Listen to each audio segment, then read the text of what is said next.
Hey, Upstream listeners. In this episode, we're revisiting my conversation with renowned social psychologist Jonathan Haidt to discuss his book, The Anxious Generation.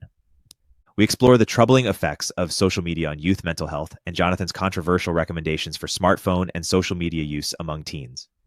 We also tackle the broader implications for democracy, the political divide, and how these issues intersect with the tech industry. Please enjoy.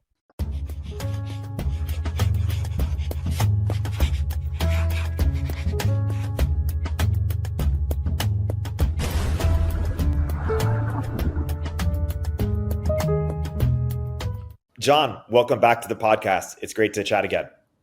Thank you, Eric. Yeah, that's right. I guess I was here sometime before COVID. I guess everything happened sometime before COVID. Yes, exactly. You're here with a new book, the Anxious Generation. Why don't you contextualize this book in light of some of your other books, right? The Righteous Mind, the Coddling the American Mind. Why don't you trace that evolution for people who haven't followed your evolution as closely? Mm-hmm. Sure. So, my day job, my main area of work for my whole career has been moral psychology, then moving into political psychology, and that was sort of the Righteous Mind, the left-right culture war. And then I had this side project with Greg Lukianoff because universities started melting down in 2015 in ways that actually were very revealing of moral psychology. So it was a really fun book to write, The Coddling the American Mind. And it was about Gen Z. We didn't know that there was a Gen Z in 2015. We thought that students were millennials. But by 2017, when we were writing, now there was the new name Gen Z or iGen. And they were really different. So I began collecting mental health data on them and just seeing, how bad is it? And trying to understand what caused it. And I was all set to write a book I got a contract actually to write a book on what social media is doing to democracy. That's my main interest. And how it's creating environments in which I think a lot of the assumptions about liberal democracy no longer apply, and we're going to have a really hard time adapting, I believe. So it's going to be this big, very depressing book on how technology is wonderful in many ways, but it might cause sociological collapse. And I was going to start the first chapter was going to be on this side project I have on teens and social media, because it looks like, as soon as teens move their social lives, 2010 to 2015 is when their childhood changes, it becomes phone-based. As soon as they have smartphones and social media, their mental health plummets, especially for girls. So I thought I'll do chapter 1 on that. And then I'll show, now let's look at democracy. Like what happens when we move our public and political life onto these platforms? We go crazy too. So I wrote the first chapter and I laid out the stats. And especially once I saw just how big and consistent the increases were. And then especially when I saw that they were international, it wasn't just us. I already knew that it was happening in Britain. But once working with Zach Roush, once we discovered it's actually in a lot of countries, all the English-speaking countries. Same thing, same time, same way. So then I realized, wow, this is like possibly the biggest story I will ever work on in my life. Like if this is really happening to like global, young people globally, or at least in the developed world, I should say, in the wealthy world, then I can't justify writing anything else. Like I've got to figure this one out. So that's how the book started. The Anxious Generation: How the Great Rewiring of Childhood is Causing an Epidemic of Mental Illness. The point is, I split the book in two, and I said, let's just write one whole book on teen mental health, and then maybe a year or two from now, I'll start working on the book on democracy. And let's get into, and so just to finish that point, into the book. That's your next book, the social media and democracy. Yeah, I mean, they gave me an advance on it. I've got the money, so I owe them the book eventually. But I don't think they're going to rush me because I think they're pretty happy with the way The Anxious Generation is going. Yes. Okay, so let's for people who haven't yet read the book, when you further flesh out the case for the Anxious Generation and why smartphones are the cause. Right. So first I'll just tell it as a story, and then we can get into what's the evidence about causality, because that's where the relevant debate is. So let's talk about that. So the story is best expressed as a tragedy in 2 acts. So the Coddling the American Mind was about the overprotection of kids and how we developed this paranoid parenting in the 1990s. We thought if we ever let our kids out, they'll be abducted, they'll be sexually abused. We have to keep them inside. We have to always be supervising. You can't let a 12-year-old go to the next aisle in the supermarket, many people think, because someone might abduct them in the next aisle in the supermarket. I mean, we're completely insane. We're completely bonkers in this country about our fears of each other. We don't trust the people around us. And that started really in the 90s, in Britain and Canada as well. So we overprotect our kids. We don't let them out for what's called the play-based child. So Act 1 of the tragedy is from the mid-'80s through 2010. the decline of the play-based childhood. Everybody listening to this podcast, if you're over 35, over 40, you remember going outside to play. That's what kids did from the time you're in third grade, maybe second grade. Right around age 7 or 8, the norm always was kids, they go out, you play with your friends, you pick up basketball game, you light fires and break things, whatever it is you're doing, but you're on your own having adventures. We put a stop to that. So that's act 1. That weakens kids. But the amazing thing is their mental health. So in the 2000s, the teenagers or millennials, their mental health is fine. It actually doesn't decline. So they're getting less life experience, but they're not depressed and anxious and suicidal. Actually, they're in better shape actually than Gen X, which was lead poison. They were the most lead poison generation in history. So then Act 2 is really the heart of the tragedy. So in 2010, kids still have a recognizably human childhood. They have technology. Everyone has a cell phone, but it's a flip phone mostly, or a brick phone. The iPhone had come out a couple years before, but most teens didn't have one. It was like about, I think 15, 20% had a smartphone in 2010. So there's no front-facing camera, no Instagram, certainly not not at the beginning of the year. And very few people had high-speed internet. And then over the next couple of years, everything changes very, very quickly. Teens are trading in their flip phones for smartphones very rapidly. Instagram is bought by Facebook in 2012. That's the big surge of young women, especially onto this social media platform. The front-facing camera came out in 2010.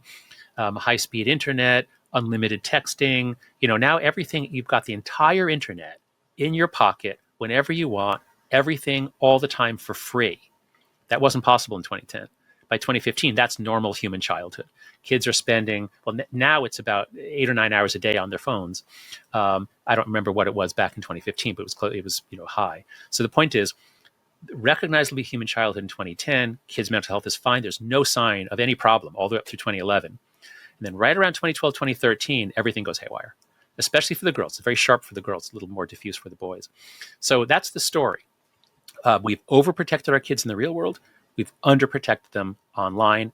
Both were tragic mistakes. We have to undo both. It's not just about the phones. It's also about restoring a play-based childhood. So that's the tragedy. Any questions? Yes. A lot of people will agree with you on the coddling, or the kids need to play outside. I think your book, Coddling the American Mind, had unanimous agreement, at least from our world. But on this book, of course, because we've created these technologies or funded them, there's more pushback. So Yeah. When you talk to the Mark Andreessens, Tyler Cowen had some pushback. He's tangentially affiliated with our world, of course, not being a tech person, but a pro tech economist. Oh, yeah, no, we all love Tyler. Yes, exactly. What is the smartest pushback that you've gotten, and how do you respond to it? Oh, that's an interesting way to phrase it, because let me think, because I do get pushback, but let me see if I can consider any of it really smart. That's an obnoxious thing to say, but because some of it is just very simple and simple-minded. So first I'll start with the bad stuff. So the bad pushback is, Haidt's offering a one-factor theory. He says everything is social media, but life is complicated and everything has multi-causes, which is what we social scientists always say and do, and that's fine. And my book has multiple causes. My book isn't just about social media. It's about the complete transformation of childhood and an evolutionary analysis of childhood and what kids need to do and how neural development works and how cultural development works and how emotional development works and how when you shift onto a phone. So anyway, nobody should ever accuse me of offering one-factor theories. Look at the Coddling the American Mind. It's a 6-factor. I don't do simple. I do, let's understand the textual, the complexity, the interaction. So that pushback I think we can ignore. The main pushback, which all your listeners will be familiar with, is the claim that I've mistaken correlation for causation. Yes, mental health collapsed at the same time in the same way in dozens of countries. Yes, and that happens to be the exact time that kids were traded. But, maybe it was the financial crisis. Like maybe that's why. Maybe in 2008, it was delayed effect, bottom falls out in 2008, economy's recovering by 2010, 2011. But for some reason, teenage girls get super depressed in 2012 because of the financial crisis. Okay, that's the only one that's been offered as a global reason. And then people offer local reasons. School shootings, we had the Newtown massacre in 2012, which is true. And so if this was just an American thing, I'd say, yeah, maybe it's school shootings. So my response to those who say that I've mistaken it is first, okay, you tell me any other theory that can explain why this happened in so many countries at the same time hitting girls hard. Like, give me some other explanation. That's the first. The second is, okay, you want to roll up your sleeves and get into the data? Let's do it. I've been accused of cherry picking by my critics. And so people especially know there was a review of the book in Nature by Candace Hodgers, who's a professor in California. And she said, I have no evidence of causation, no evidence, which I think is not a correct thing to say. In the book, I have a long section on correlation versus causation. I describe experiments. Throughout the book, I have about 4 data-heavy chapters. I describe experiments. I always attend to the issue of causality versus correlation. But the main way I would respond to that charge that I don't have evidence or I'm just cherry-picking a few studies is that, yeah, I am cherry-picking, but guess what? I am the only person in this debate who picks all the cherries. I'm the only one. When I started this in 2019, actually working with Jean Twanke, so she's my partner in this, and Zach Roush, so the 3 of us. In 2019, I was confused. People pushed back on. I suggested in the coddling, maybe social media has something to do with this. We don't know. And people pushed back and said, no, there's no evidence. It's social media is as bad as eating potatoes, according to one study, which is like 0. It's not bad. And I didn't know. And so I said, okay, look, everyone's citing different studies. There's so many. Let me put them all in a Google Doc. And so I put them all in the Google Doc. And so it's as though I picked every single cherry that's out there and I laid them all out on a blanket and I categorized them. I said, here are the correlational studies. Here are the longitudinal studies. Here are the experimental studies. Here are the quasi-experimental studies. In every category, we divide them into which are the ones that indicate a problem, which are the ones that show no correlation or no causation. So I picked all the cherries. I've laid them out there since 2019. They're all there visible to see. I have multiple Substack posts where I go through it. So you don't even have to read these long Google Docs. You can just read the Substack post on correlation versus causation. So the claim that I have mistaken it is just false. And it's as though, people who say that haven't read my work. They haven't read the book. They haven't read my Substack. And let's see. And the claim that there's no evidence is also false. I mean, I don't know how much more I can say it. Look, here are 25 experiments plus 8 quasi-experiments. So don't say I have no evidence. You can say I'm not persuaded by your evidence. That's fine. That's fine. If my critics want to say, yeah, there's a correlation, but I don't think it's big enough. And yeah, he's got evidence of causation, but I don't believe it. Okay, fine. That's the academic debate right there. But to say that I don't have evidence and I don't know the difference, that's just not true. Yeah. So let's try to present better forms of pushback. I'm curious what you'd say to this argument as an example that, you've heard it dozens of times, that it's temporary, that every time there's a new technology.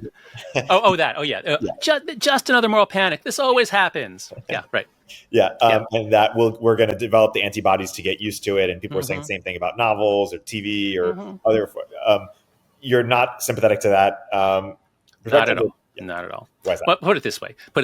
It's a very reasonable starting hypothesis. And back in 2017, 2018, that was the prevailing view among psychologists.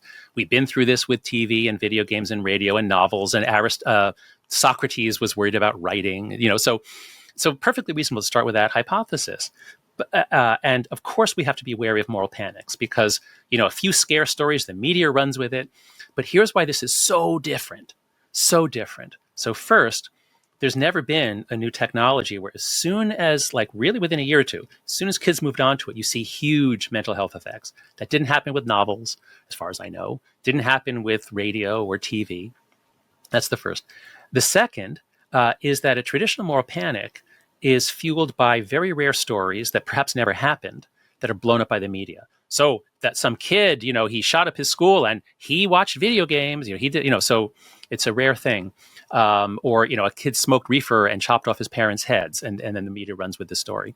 This is totally different. Wherever I go, no matter who interviews me, if they have kids, they usually say, I've seen it in my own kids.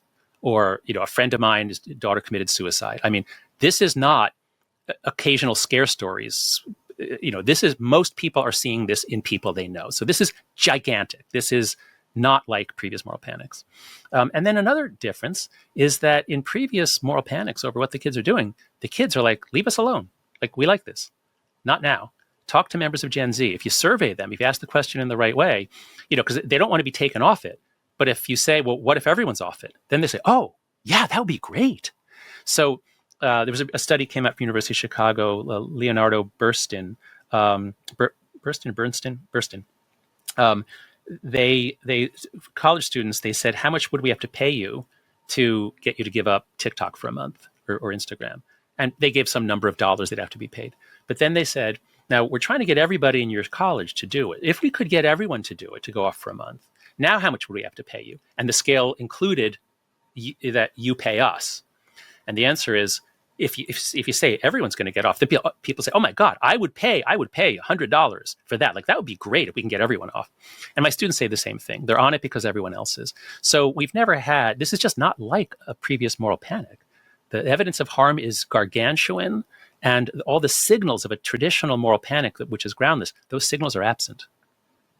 But what about the take that it's not that it's not big, but that it's temporary, that we're going to develop tools or and maybe some of those applications. All right. So let me try something. Let me try answering this in an unusual way. I once heard a joke, something like, there's a very devout man, and he lives in a house, and there's a flood, and the flood waters are rising, and he a neighbor comes by and says, hey, Bill, we better evacuate, and he says, no, God will save me. And then the floodwaters rise, and then another neighbor comes by in a boat and says, Bill, we better evacuate. Come, get in the boat. He says, no, God will save me. And then the floodwaters continue to rise. It goes up on his roof. A helicopter comes by, the rescue services, come, get aboard. And he says, no, God will save me. And then the waters keep rising, and he is washed away and he drowns. He goes up to heaven and he says, God, why didn't you save me? And God says, I sent you a neighbor. I sent you a boat. I sent you a helicopter. You didn't get on.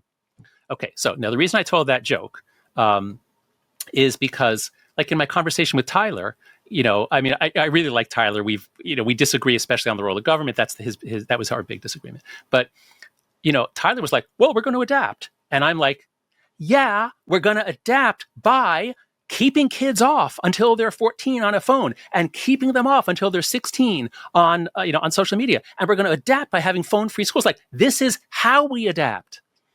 So, if the argument is, oh, it's okay to give our 2-year-olds to raise them on iPads because, neurally somehow within 100 generations we'll adapt. So we don't need to walk anymore. We can just, be on whatever the future of an iPad is, a chip in your brain.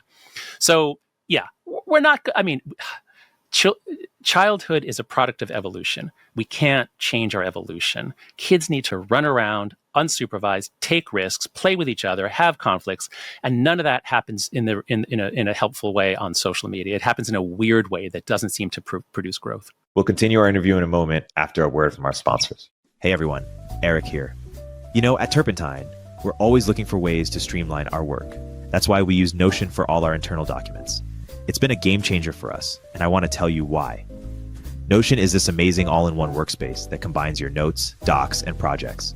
But what's really cool is their new Notion AI. It's like having multiple AI tools built right in. You can search, generate, analyze, and chat, all without leaving Notion. What sets Notion AI apart is how it personalizes responses based on your content. It's not just another generic chatbot. It understands the context of your work. Plus, it can search across thousands of docs in seconds, even connecting to tools like Slack and Google Docs. And get this, Notion is used by over half of the Fortune 500 companies. Teams using it send less emails, cancel more meetings, and save time searching for their work. It's designed to keep everyone on the same page while protecting your privacy. Want to give it a try? Head over to notion.com/upstreampod. That's all lowercase. Notion.com/upstreampod. You can try Notion for free, and when you use our link, you're supporting our show. Give the powerful, easy-to-use Notion AI a shot today at notion.com/upstreampod. Hey everyone, Eric here. In this environment, founders need to become profitable faster and do more with smaller teams, especially when it comes to engineering. That's why Sean Lenihan started Squad, a specialized global talent firm for top engineers that will seamlessly integrate with your org. Squad offers rigorously vetted top 1% talent that will actually work hard for you every day. Their engineers work in your time zone, follow your processes, and use your tools. Squad has front-end engineers excelling in TypeScript and React and Next.js ready to onboard to your team today. For backend, Squad engineers are experts at Node.js, Python, Java, and a range of other languages and frameworks. While it may cost more than the freelancer on Upwork, billing you for 40 hours, but working only 2, Squad offers premium quality at a fraction of the typical cost, without the headache of assessing for skills and culture fit. Squad takes care of sourcing, legal compliance, and local HR for global talent. Increase your velocity without amping up burn. Visit choosesquad.com and mention Turpentine to skip the waitlist. I want to segue a little or introduce some of the main ideas or main recommendations, just like you laid the main recommendations that you have for this book of your next book, because I think it gets into this social media discussion more broadly. So you just said, hey, at the end of this book, you say, hey, we're going to keep, I recommend, no phones until 14, phone-free schools, no Instagram until 16. When you briefly preview some of the same takeaways from your next book of, one, how social media breaks democracy, and then 2, what recommendations you might have. Oh, boy. Well, I'll start with the bad news, which is I don't really have much in the way of recommendations. That's part of why I was willing to put that book off. The situation, I think, is extremely dire, and I don't know what the solutions are. Whereas with the teen mental health crisis, I can say exactly what's happening, and I can say exactly what we can do, and we're going to do it because they're all easy if we do them together, and we're going to actually change childhood in the next 2 years. So that. But on the democracy side, the basic idea is, especially if you go back to the founding fathers thinking about the Constitution, and we'd started this thing called the American experiment. And what that meant, if you've ever heard the phrase the American experiment, people might hear, but they don't know what it means. It's an experiment in self-governance. And the question that the world was asking in the late 18th century was, can free people govern themselves without a king? It had never been done. I mean, it had been done, but it usually blew up, and it usually didn't last very long.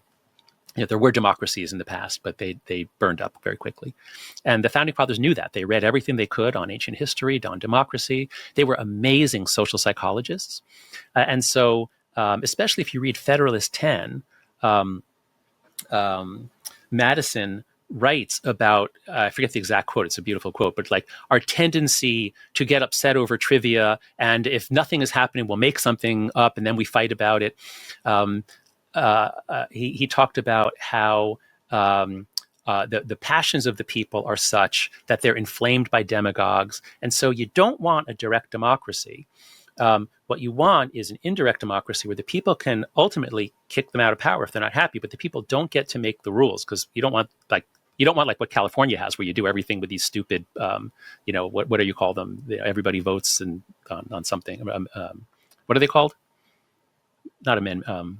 Ballot measures, whatever, initiatives. I can't remember exactly. So, the founding fathers, you don't want that. But they said, but you know what? Because we're such a huge country, we actually have an advantage over small republics, which is something might happen in Massachusetts, but by the time the news of it reaches Georgia, I mean, it's going to be a couple of weeks, and by then things will have burned themselves out. And so, because news traveled slowly, they kind of, in their world, they figured out ways so that passions won't overtake, and you won't have demagogues and the people whipped up and storming the Capitol and all that sort of stuff. That's not going to happen because of the way things are. Well, now you say, okay, let's bring in not just the telephone, which obviously sped things up and connected people in mostly very good ways, but you bring it now. How about instead of the telephone connecting people, we have this funhouse mirror weird thing where representatives and Congress people and senators, they give a speech. Ted Cruz, one example, Ted Cruz was giving some sort of a speech, and he sits down, and the photographers behind him, they catch he is looking at how his speech just played on Twitter. Not even to his constituents. It's how am I doing on Twitter? And this is a complete disaster for the design of our republic. So that's just one piece of it. There's a lot of other stuff I could say. But the point is, liberal democracy evolved in the 18th and 19th centuries, and 20th century too. It evolved in the Gutenberg era, based on print, very stable. The early Gutenberg era was full of war and chaos, but we kind of got it right. We got, editors and fact checkers and journalism. And so we have this very slow evolution that is consistent with American democracy. And then we have a sudden phase change around 2014. I mean, it's building in the, early 2000s, but around 2014, I think, is when we go from a world that was recognizably not completely insane to a world that is completely insane and always will be. How much of it, in your mind, is the fact that it's algorithmically based, or the fact that social media exists at all? Because I see a lot of people, or I see some people trying to conflate this idea of, hey, the Yeah. algorithm optimizes for engagement versus just, hey, we don't have 3 TV channels anymore, and now that people can Right. talk to each other and expose Mm-hmm. what's happening, and that led to Mm-hmm. Donald Trump getting elected, or contributed, or something like, my candidate didn't win. So yeah, I'm curious for your thoughts. That's a great question. People who don't know a lot about it seem to focus on the algorithms. I don't talk about algorithms much. I do see the role that they play. But Twitter, as far as I remember, Twitter didn't even use algorithms until 2017. Twitter was just chronological feed. And if you follow people, so things that go viral, it's sort of like that's the number. Like it went viral. It didn't need help from an algorithm. And then, of course, once you algorithmicize, now things are even more viral. So my analysis, I have an article with Tobias Rose Stockwell in 2019 in The Atlantic, is that it's really the retweet button and the like button. Those both come out in 2009. Those two innovations really change the dynamics. And it's really, the metaphor we use there is, it's really like, if God suddenly changed the gravitational constant of the universe. Like one day he says, I'm sick of this, whatever it is, 2 times 10, I don't know what it is. I'm sick. Let's just multiply it by 10. Let's just see what happens. Like there'd be chaos throughout the universe and everything would change. So suddenly connecting people, early Facebook, I don't think was destructive. It was some performative, but as you connect to your friends. So once you get the news feed, and then the news feed done by algorithm, because you have so much data from the like and retweet, and then the retweet is like exponential. You introduce a new exponential term into our political life. So that's why I think things began to go insane. The early internet was amazing. Like we all loved it. Like we thought it was going to be the best friend of democracy. And that's why we didn't notice this coming in the 2010s, because we were still all very positive about the internet and the Arab Spring, and it's going to bring down dictators. But from 2009 to 2014 is the period when I think the Tower of Babel fell, when this like human civilization that we'd built up over so long really begins to crumble. I think it's December 2013 is when you get Justine Sacco, which is the first global cancellation. The woman who made a bad joke on Twitter landed in South Africa and the world was laughing at her and she was fired. I mean, this is just crazy that this happens. And that was the first big one. That was December 2013. So that's sort of like the harbinger of insanity to come. And that's right when, the coddling the American mind, like Greg and I noticed, like 2014, that's when universities begin to melt down. So anyway, that's my story about how, the changing technology just inadvertently changed the basic fabric, the interconnections, the wiring of society in ways that may be incompatible with liberal democracy. Yeah. One thing you mention is, or you speak about, is how this has affected liberals more than conservatives. Going back to sort of the increase in depression and struggles there. And one reason is because you say conservatives have at this point more of a structure, whether it's family, whether it's religion, or some of the structures that particularly protected against some of these negative causes. And I almost expected you, post coddling of the American mind, where you talk about, hey, sort of the far, progressive left has internalized. You talk about sort of the reverse of CBT, right? These negative behaviors that lead to depression. I'm curious why there isn't. You didn't almost write a book analyzing how the left came to adopt those mindsets, and not just the left, but all of our universities, or I guess in terms of the left takeover of a lot of our institutions. And I know you've been trying to push back against that. But do you think you have done that thorough investigation, or of how? Yeah, I wrote a whole book. I wrote a whole book on it. It's called "The Coddling of the American Mind." Yeah, but but what you're talking about, the specific thing you're talking about, is the finding. This is, I think, mentioned in the book, but I have a bunch of Substack posts on it. One is why liberal girls fail first and fastest, I think, something like that. So if you go to afterbabel.com, it's free. There's no paywall. Afterbabel.com. This is where I've been putting out a lot of empirical research since finished the draft of the book in like July, August of last year, and then have done a lot of additional work with Zach Roush on the Substack. So the finding is that almost all the graphs in the book you'll see are hockey sticks. No problem. Everything is level. Nothing really changing a lot until about 2010, 2011. And all of a sudden, 2012, 2013, everything goes up. All the bad stuff goes up. And then in later work, or as we were finishing the book, we broke it down further. Okay, we always break it down by gender. You have to always say, here's the line for boys, here's the line for girls. You never want to mix them because they're often different. But then we said, okay, let's break it down by politics and gender. And so here's the line for liberal boys, conservative boys, liberal girls, conservative girls. What you find is that everybody is up. So conservatives are they're more anxious and depressed than they were, but it's only a little.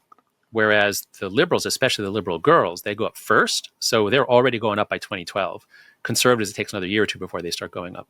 And they go the highest, to the point where, as what's his name? Zach Goldberg, I think, was the first to notice in this Pew data set that was published. It was collected in March, right, like a month or two into COVID. And the question was, has a mental health professional ever told you that you have a psychological disorder? And when we look at just white people on the left, you just look at white people, you break them up by age and politics, and what you find is that women have higher rates than men. That's been known for a long time. That's been true for a long time. Internalizing disorders, depression. Older people have lower rates than younger people. Older people are just much mentally healthier because they were from a tougher generation. And let's see, what was the other effect? In politics, liberals have more than conservatives. But when you look at the interactions, what you see is that when you look at the young liberal girls, their level is so much higher that it's over 50%. So at least in this survey, I think it was 57%. This was Pew data. 57% of young liberal girls, Gen Z liberal girls, said they were told they have a psychological disorder. Now, part of that is, that subgroup is much more into therapy. They're much more open. So part of it, I think, is just differing. It doesn't necessarily mean that those are the real rates of underlying disorder. But I think everything we're seeing suggests, no, actually, there is a real difference. And the way that Zach and I have interpreted this, because you add this together with the religion finding, religion's the same thing. High school seniors, those who say on one question on the Monitoring the Future study, religion is important to me, strongly agreed, don't disagree. Religion is important to me and my family, something like that. The ones who say yes, they only go up a little. It's as though they were protected, as though they were rooted. And this is the big word for us now. They were rooted. So kids who are rooted in a real community, you have to go to church on Saturday. You do Shabbat on Friday if you're Jewish. You have no no electronics on Saturday. You visit your grandmother. At the table, we say prayers. You go to bed at a certain time. We use authoritative and sometimes authoritarian parenting on the right, whereas liberals use authoritative and sometimes permissive parenting, much looser. So even going back to the righteous mind, that's the big difference. Liberal moralities are liberating. Let's throw off all the chains. Conservative moralities are binding. Let's try to get people to do their duty. Let's try to restrain our innate urges of lust and desire. So what I'm saying is conservatives and religious people were sort of prepared for the tsunami that hit teens in 2012, whereas especially secular liberals were not rooted and they got washed away. I mean, really devastated. And this has huge implications, I believe, for the Democratic Party and for progressive causes, because there have been a number of articles. It was called The Elephant in the Zoom. If you just Google The Elephant in the Zoom, there are several articles about how a few years ago, this was like 2021, 2022, that progressive organizations, like those that are for progressive advocacy, they're consumed with infighting over somebody said something. Everything is somebody said something, and now we all have to do something because somebody said something. So this is really causing problems for the left, and it's a gift to the right, frankly. And this is where I want to wrap everything with a bow a little bit in terms of combining the ideas. Here's my perspective on your book. So I actually agree with the recommendations, or I don't find, I think they're eminently reasonable. If I had kids, I would adopt them. Hey, no, phone till 14. No smartphone. No Instagram till 16. Phone-free schools. That sounds great. Like, my kids would be happier. Wait, the fourth is far more independence, free play, and responsibility in the real world. You can't just take away the phones. You got to give them back a real childhood. Yeah. So continue about how much you agree with me. I think all of that sounds reasonable. I think some people, some quibbles on the margins and you're not saying there's perfect, correlation or causation and everything, but the Norwegian smartphone bans, I'm not sure had a massive impact, or suicide rates in Germany among women, I think are plummeting. Not that everything needs to be explained by this theory, but I think anyone who's close to smartphones and has kids has a sense for what's happening. So I think that's pretty reasonable. But here's my worry with only focusing on smartphones. You're not only focusing, you also wrote The Coddling of the American Mind, but I worry that it's necessary but not sufficient, in the sense that I agree. Yeah. So I worry that it gives other things a pass. Like one, the Like fact what? that, Tell me one. So one, that liberal ideas are making people miserable as well. Okay. I see. Yeah. Okay. And so without a focus on that, sort of the things you just mentioned, does that need to be altered, or is there a way for people to be more progressive in a way that doesn't adopt some of the bad ideas that you talked about, or actually pushes back against some of those bad ideas? And then the second thing really quick is just that also schools, I think, make kids miserable too.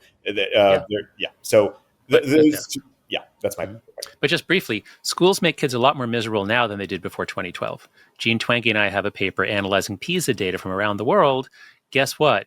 Kids, when there are questions about how lonely you are, there's like 6 items. Like, I feel lonely. I often feel lonely at school. I don't make friendzies, or there's 6 items. We sum them together.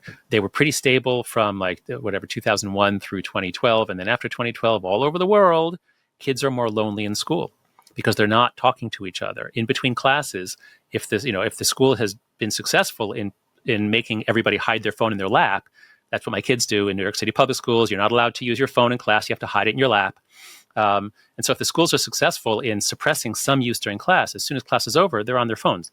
Hallways are much quieter than they used to be. So yeah, kids are unhappy in school, in part because they're all on phones all the time, or Chromebooks or tablets. That's something we should talk about. We're starting with the phones, but it's looking to me like giving kids distraction machines, an iPad, a Chromebook on their desk. It's like when I was growing up, if we were allowed to take our TV, our VCR, our Pong, and everything and put it on our desk, like, that would be crazy. We wouldn't do that, but that's what we do now. All right, so that's a side thing. Your question was, about the... Should we be encouraging people to be conservative, i.e. Identify with a religion, adopt family values, adopt nationalist values? If that, how do we think about that? Yeah. Well, I'm focused on the descriptive question, what's going on. I'm very gentle on the normative question, what should you do? Now I'm going to say, what should you do to protect your kids? But you're saying you should send your kids to church or synagogue more often. Well, I think that's actually true. I'm a Jewish atheist. I'm a very secular person. But when I moved to New York City in 2011, my family, we joined a synagogue. I wanted my kids to have some Jewish culture and education. So I think the way I would say it is this. If you're religious or conservative, and especially religious conservative, you have built-in protection. Your kids are rooted and anchored. If you're a secular liberal, you have to be a lot more intentional. If you're raising kids and you're a secular liberal, you have to really think hard about how are you going to give your kids a stable community of people who will be there for decades.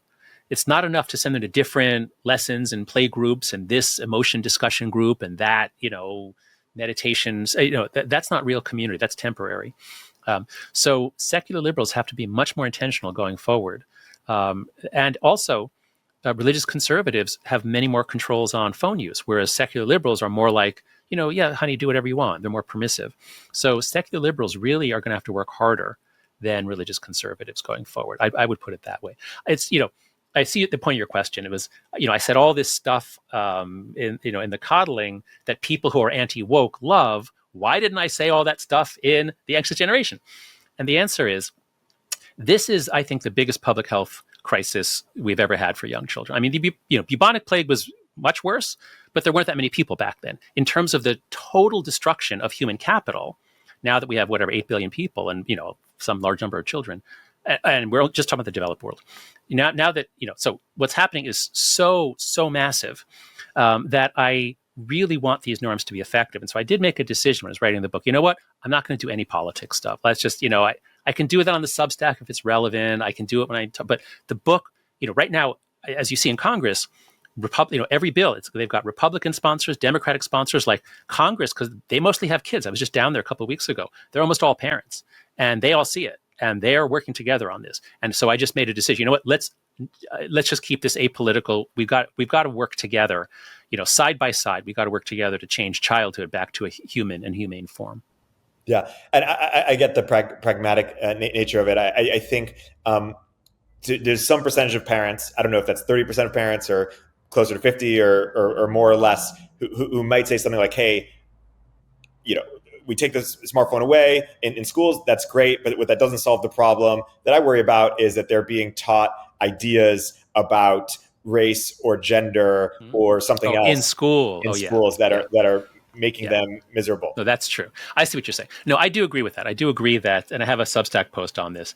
And, when you teach kids the oppressor victim mindset and everything is oppressor victim, you're really, you're hurting them. You're narrowing their thinking. You're making them simple-minded, moralistic, sort of the opposite. Like my first book was The Happiness Hypothesis, Ancient Wisdom for Living a Good Life. And it's sort of the opposite. Let's be more judgmental and binary in our thinking. I see your point. I didn't try to do everything in this book. I really focused as a social psychologist on how we're in a set of collective action traps where if anyone tries to do the right thing, they get penalized. And interestingly, the tech companies, the social media companies are in the same trap, because if Meta were to start kicking off 12-year-olds and 11-year-olds, if they were to make an effort, those kids would just go to other platforms. So the companies themselves are trapped. And that's why we need federal legislation to say there's a minimum age. COPPA set it at 13 and said, oh, no enforcement. As long as you don't know, you're okay. You don't have to ever check. So I wrote the book assuming that this is going to be 4 norms. I wrote the book assuming Congress is dysfunctional. It will never help us. I wrote the book saying, what can parents and schools do on their own? And that's the 4 norms. But, if Congress saw fit to help us with age verification, that would be really great. Britain is doing it. Britain, they just actually issued guidance today. Ofcom issued guidance today, pushing ahead their age-appropriate design code and their Online Safety Act. They are going to mandate various forms of age verification under certain circumstances. So there is progress being made there. But you know what? I think, we have like 15 more minutes, I think. Okay. What I would most like to do is ask you to give me more criticism, because, as I was saying before, what I've noticed is whenever I talk to parents, they see it, they agree with me, we all see it. But I hear from people in the tech world, they say, my friends are all like, they're all circulating stuff, says you're wrong. They don't believe it. So I want to first make the point, and I often make this when I'm speaking publicly, the tech industry is being demonized. And I often say, you know what? It's only 5 or 10 companies that are causing the problem. There are thousands of companies that are making our lives better. So I don't demonize the tech industry. I especially focus on Meta, TikTok, Snapchat. Twitter's not, Twitter has its lots of issues, but it's not so important for kids. There's Discord, there are others. But the huge damage, I believe, is being done by Instagram, TikTok, Snapchat are the big 3. And also YouTube Shorts. The short form video is incredibly toxic for kids. Like that, you really want to keep your kids away from that. Do not let them on TikTok or YouTube Shorts or Instagram Reels. So anyway, all right. So over to you. Yes. Please. I want to talk to the tech industry. I don't demonize you, other than the 5 or 10 companies. What are they saying? So a small part of it is what I alluded to, of this idea that focusing only on the smartphone, and I know you're doing it for pragmatic reasons, is kind of a cover for some of these other more insidious problems, or also insidious problems. But I think the bigger part is, and it connects to your next book, or what I expect you'll cover in your next book, is this idea that, hey, over the last 10 years, social media has been criticized by lots of people who had some bad arguments. It turns out, people think Cambridge Analytica wasn't as big as people say. There's a few sort of, things that okay, fine. It's still really bad. Yeah, that came out. That basically, like, people who were mad that Trump got elected blamed Facebook when they weren't mad about the Arab Spring, or they weren't mad about Obama. And what happened, and there's sort of this class of disinformation researchers, some of whom I bet are very, very good people, but it just feels like it's been very one-sided. Like it's rare that the people who are targeting disinformation identify misinformation on the left that hurts the left. Usually it's information that hurts the right. And maybe there is more misinformation on the right, or that helps the right, but it's probably not to the same degree that these researchers are identifying as such. And so they're pushing back against what they see as overreach so anything that looks like criticizing of social media feels like it's enabling this sort of class of activists that Got it. made a living and been very effective, right? Yeah. In criticizing tech and making social media like, did the New York Times face as much scrutiny for us getting us into Iraq or something? I'm not saying they did that. I'm just saying, like, it feels like there's a asymmetry of how these platforms are treated, and Absolutely. Yeah.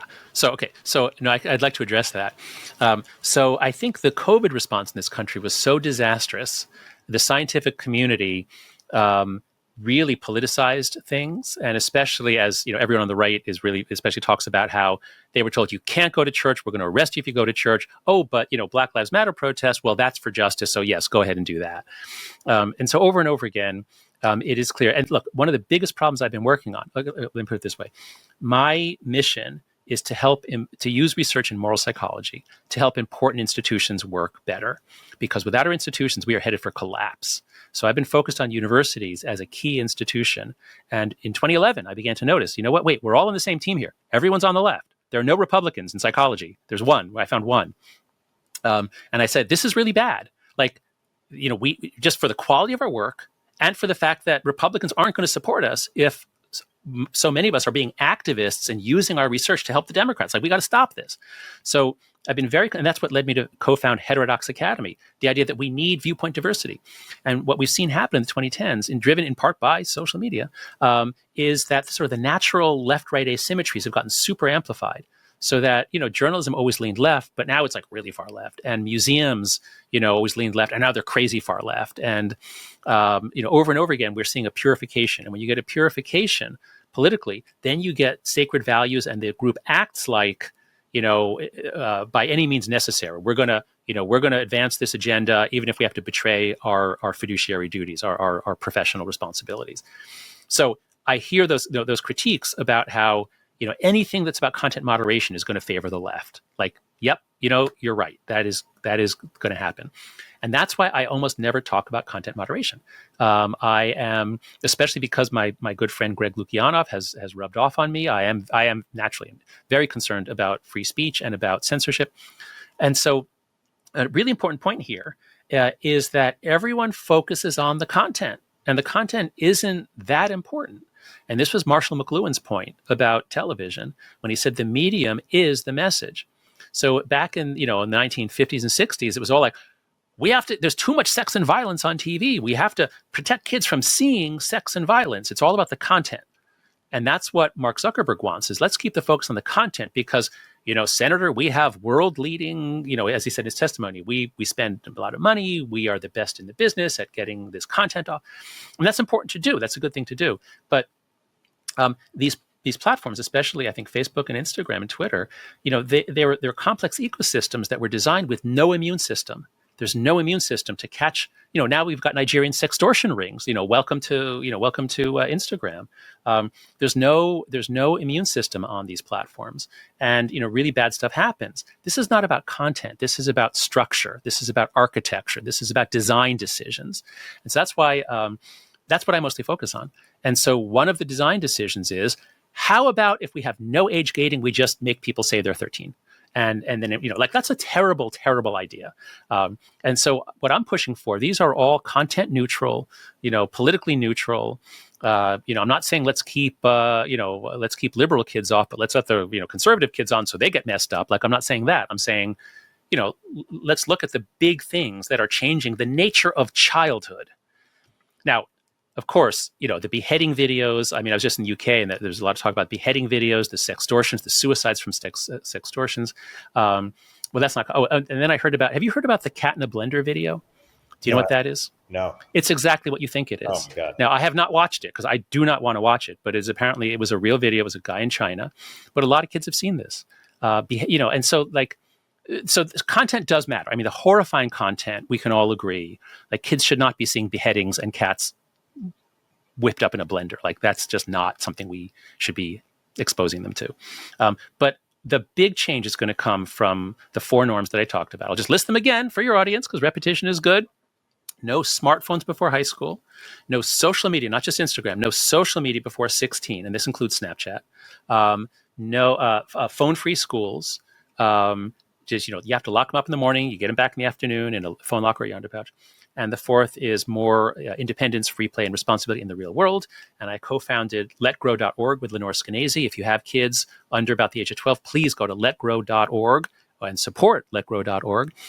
We have some really simple, powerful ways that schools and families can give their kids back a play-based childhood. And I think a lot of people listening will agree with that, but just because you asked for the critiques, and this could help explain some of them. Are you familiar with the Baptist and bootlegger sort of analogy or parable? No, what's that? Mark Andreessen brought it up in his AI regulation piece, where he fears that AI regulation is going the way of social media regulation, where there are people like yourself, called the Baptists, who are truly concerned about the issues and are making good recommendations. But then there are bootleggers who are just trying to achieve some sort of outcome. And in this case, one critique that the tech has is when people talk about saving democracy, what they really mean is letting the Democrats win. Right. Like saving the Democratic Party. Like when if Hillary Clinton were to win in 2016, it would it would be this great force of a Democratic win thanks to social media, just like Obama. And someone once called Steve Bannon, said to Steve Bannon, "Hey, our democracy is in danger." And Steve said, "Hey, we just had the most people vote in this election ever. It looks like it's actually pretty healthy." And they said, "Oh yeah, but look at the outcome." And so the Baptists are people. It's the same thing in Europe. Europe is doing the exact same thing about their populist movements. Yes, exactly. So yeah, populism bad, democracy good, right? When it leads to the right people winning. And so the Baptists, the idea is that the Baptists have some truth on the side and the right motives, but they end up empowering these people who just have more nefarious or narrow-minded, not nefarious, but narrow-minded aims, i.e. they just want their tribe to win, right?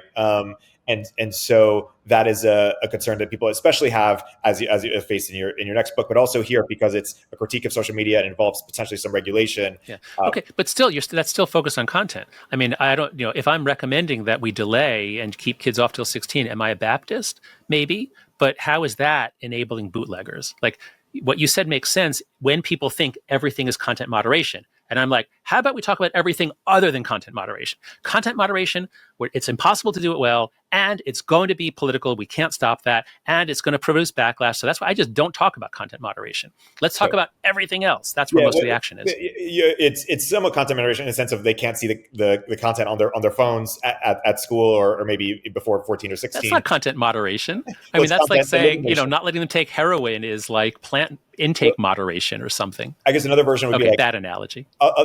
Other things, cause people to feel like fashion magazines make women feel bad. Like there are other things that also make women feel insecure or depressed, and so should we regulate it? Like should we regulate those or socially regulate those too? Oh, well, if the evidence was as clear that as soon as a girl looks at a fashion magazine, she falls off a cliff, then yeah, I think we probably would. I mean, we've done that with hardcore porn for a long time. I mean, when I was growing up, I couldn't buy a Playboy magazine, and then I didn't even know that there was hardcore because that wouldn't even be in the 7-Eleven. Like that would not be anywhere in the 7-Eleven franchise. So I think we in the 20th century we developed all kinds of ways by which adults and children could share the same world, and adults could basically do what they wanted. But sometimes, you have to show your ID to buy cigarettes, and that's annoying. But, we do these things, or, you have to have a fence around your swimming pool. I mean, there's some regulations that we can share the world with children. In the virtual world, there's nothing, absolutely nothing. Beheading videos, hardcore porn, anal sex, whatever it is, sex trafficking. Welcome. You're old enough to type. You're old enough to exchange nude photos with a stranger. Totally. And let me close on this because people have this critique of you too, which is they say you're staring the facts in the face and you still won't switch sides, so to speak. And they're what fact? Wait. What fact is in my face that I'm not acknowledging? Sort of the liberal conservative bent on not only happiness, but you're talking about in the coddling, like all the bad ideas that are coming out of the left, basically. Eric, I think I have done far more than my share of people in this country to analyze the bad ideas coming out of the left that are hurting the left as well as other people. So I resemble that remark or whatever the joke is. Yeah. I reject that criticism. I chose to write a book with very little politics in it for strategic reasons. My goal is not for either side to win. My goal is to strengthen our institutions, our families, and our children. And I think you've done a great job with that. My last question related to that is, what would need to be true for you? What would need to happen in the world for you to say, hey, I haven't left the left, the left left me, or some version of that, which is to say, and oh no, I would say that. I would say that right now. Yeah. No, I have not said I was on the left for 10 years. Like when I was writing The Righteous Mind, I said, wait, I'm now in the center. Like I was always on the left. I started that project hoping to help the Democrats stop losing, as they did to George W. Bush twice. But once I wrote chapter 8 of The Righteous Mind, and I really tried to lay out intuitions about proportionality, not just equality. The left loves equality, the right loves proportionality, and liberty. I said to my wife, Jane, I don't think I can keep calling myself being on the left. I think, there's really good ideas on both sides. Now, I think the Republican Party has terrible dynamics. They've gotten rid of all their moderates. And so one argument I get from people on the left is, well, just look at the parties. Only one of them is completely insane. Only one of them is storming the Capitol. And I have to say, yeah, you know what? If we just look at the parties, you're right. But then I talk to people on the right, and they say, but look at every institution, what they're doing to our schools, our museums, our science, the medical schools, psychiatry, and that's all caused by the left, not the right. Yep, you're right. So there's this real asymmetry where I've said for a long time that in Washington, I think the Republican Party is the more dysfunctional party. But in our cultural institutions, that's really is on the left's ledger, not much more than the right. So once again, I don't know why you're pushing me it sounds like you're trying to pull me over the divide to say that I'm on the right or something. But no, I'm very happy being a principled centrist, learning from everybody and pointing out this very serious problems on both sides. Yeah. I was just responding to your, what are the critiques that oh, good. Yeah. Okay. I think most people in tech, to the extent that they have critiques, they also acknowledge that a lot of how people learned about some of these issues in the first place is thanks to books like the Coddling of the American Mind, or even before that, the Righteous Mind. And I think you've done we think you've done an amazing service. And I'll close by saying this: I think that most intellectually honest people listening to this, reading the book, have to find sympathy with your recommendations that social media is, the addiction to it and its addictive nature can break brains, especially younger people, but even older people. Girls especially, yeah. Yes. And they're just concerned about how that argument might be used by other people who are trying to advance an agenda. And I think that's something we'll hopefully talk about after your next book, which I can't wait to read in the next few years or whenever it's out. But I want to say thank you. Your books have greatly influenced my thinking, and I think you've done a really valuable service with them and this one especially. So thank you, John, for coming to the podcast. It's a great discussion. Oh, thanks so much, Eric, for having me on. I haven't had many chances to talk to the tech community, so I really appreciate this. And I hope everybody will go to afterbabel.com, which is the Substack, and anxiousgeneration.com, which is the website for the book. And if you click on the Take Action tab, we have all kinds of things that parents can do, that schools can do, that legislators can do, and that tech companies can do. So, we have to solve this problem. If we work together on this, we really can, and we will. Thanks. Well, I know there are people listening to this who work at some of these companies who can help make a difference. So do reach out to either of us, and the conversation will continue. Thanks so much for coming on. Thank you, Eric. Upstream with Eric Tornberg is a show from Turpentine, the podcast network behind Moment of Zen and Cognitive Revolution. If you like the episode, please leave a review in the Apple Store.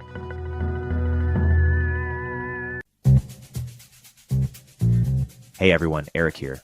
At Turpentine, we're building the first media outlet for tech people by tech people. We're the network behind the show you're listening to right now. We have a slate of hit shows across a range of topics and industries, from our AI and investing cluster of podcasts to shows that drive the conversation in tech with the most interesting thinkers, founders, investors, and influencers, like Econ 102 with Noah Smith. We're launching new shows every week, and we're looking for industry-leading sponsors. If you think that might be you and your company, email me at ericaturpentine.co. That's ERIK at turpentine.co, and let's partner together.